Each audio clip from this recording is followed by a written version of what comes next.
Operation midnight hammer में 125 US military aircrafts ने मिलकर ईरान की न्यूक्लियर फैसिलिटीज फोर्डो, नतांज और इस्फहान पर हमले किए।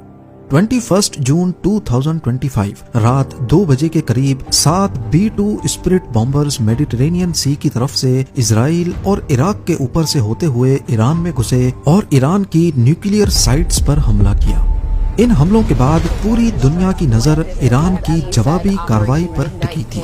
पूरे मिडिल ईस्ट में 2 दर्जन से ज्यादा यूएस बेसेस मौजूद हैं और खदशा जाहिर किया जा रहा था कि ईरान इनमें से किसी भी बेस को निशाना बना सकता है। और फिर 2 दिनों के बाद वही हुआ। ईरान ने कतर में यूएस की अल उद ईद एयरबेस और इराक की ऐन अल असद एयरबेस पर हमला किया, मगर अमेरिकन बेसिस पर यह कोई पहला हमला नहीं था। ईरान माजी में भी कई मर्तबा अमेरिकन बेसेस और उनके एसेट्स पर हमले कर चुका है और एक बार तो अमेरिका की पूरी वॉरशिप को ही नाकारा बना दिया था। आइए जानते हैं माजी के वो 4 वाकयात जब ईरान ने खुल्लम खुल्ला अमेरिका को गहरी चोट पहुंचाई थी। ज़ेम टीवी की वीडियोस में एक बार फिर से खुशामदीद।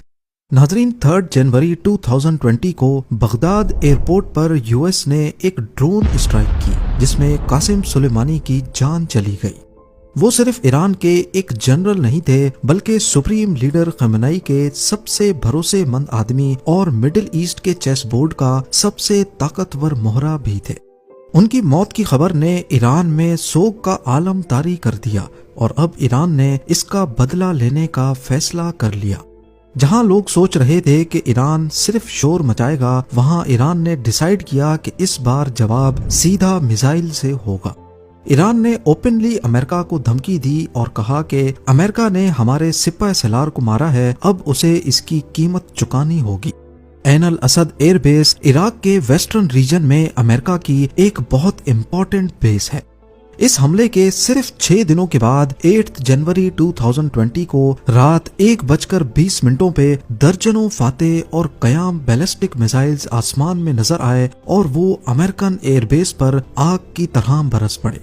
ईरान का ये हमला इतना टारगेटेड था कि इन मिसाइल्स ने अमेरिकन बेस पर फ्यूल डिपो, एयरक्राफ्ट शेल्टर्स और कमांड पोस्ट को पिन पॉइंट एक्यूरेसी से टारगेट किया।